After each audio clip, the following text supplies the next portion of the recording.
ಮನೆಯ ಹಿರಿಯರ ವಿಚಾರ ಬಂದಾಗ ಮಾತುಗಳು ಚಿನ್ನವನ್ನು ಅಳೆದು ತೂಗುವಷ್ಟು ಜಾಗರೂಕತೆಯಿಂದ ತೂಗಿ ಮಾತನಾಡಬೇಕು.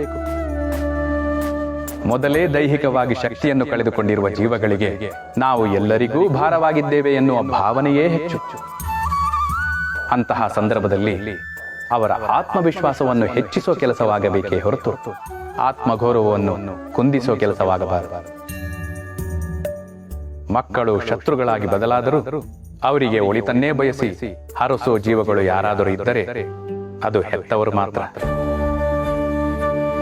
ನಿಮ್ಮಿಂದ ಅದೆಷ್ಟೇ ತಪ್ಪಾದರೂ ಮೊದಲು ಕ್ಷಮಿಸಿ ನಂತರ ತಿಳಿ ಹೇಳುವ ಜೀವಗಳಿದ್ದರೆ ಅದು ಹಿರಿಯರು ಮಾತ್ರ. ಮನೆಗೊಂದು ಮಗು ಹೇಗೆ ಮುಖ್ಯವೋ ಹಾಗೆ ಆ ಮಗುವಿನ ಸರ್ವತೋಮುಖ ಸಂಸ್ಕಾರಯುತ ಬೆಳವಣಿಗೆಗೆ ಹಿರಿಯರು ಅಷ್ಟೇ ಮುಖ್ಯ. ಅವರು ಮುದುಕರಲ್ಲ, ಅನುಭವದಲ್ಲಿ ಧನಿಕರು. ಅವರು ವಯಸ್ಸಾದವರಲ್ಲ, ಆಯಾಸವಾಗದವರು. ಅವರು ವಯೋವೃದ್ಧರಲ್ಲ, ಶುದ್ಧ ಚೈತನ್ಯರು. ಅವರು ಭಾರವಾದವರಲ್ಲ, ಬಂಗಾರದಂತವರು. ಮನೆಯ ಮೂಲೆಯಲ್ಲ ಅವರು, ಮನೆಯ ಮೂಲವೇ ಅವರು. ಹಿರಿಯರಿಲ್ಲದ ಮನೆ ಗರಿಗಳಿಲ್ಲದ ಕಲ್ಪವೃಕ್ಷವಿದ್ದಂತೆ.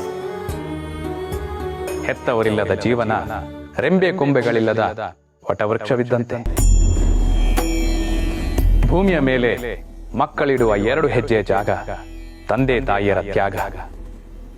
ಹೊಟ್ಟಿನಿಂದ ಸಾವಿನವರೆಗೂ, ಗರ್ಭದಿಂದ ಮಸಣದವರೆಗೂ, ತೊಟ್ಟಲಿನಿಂದ ಚಟ್ಟದವರೆಗೂ ನೀವಾಡೋ ಮಾತು, ನಿಮ್ಮ ನೋಟ, ನಿಮ್ಮ ಉಸಿರು, ನಿಮ್ಮ ರಕ್ತದ ಪ್ರತಿ ಕಣಕಣವು ನಿಮ್ಮ ಹೆತ್ತವರು ನಿಮಗೆ ನೀಡಿರುವ ಭಿಕ್ಷೆ.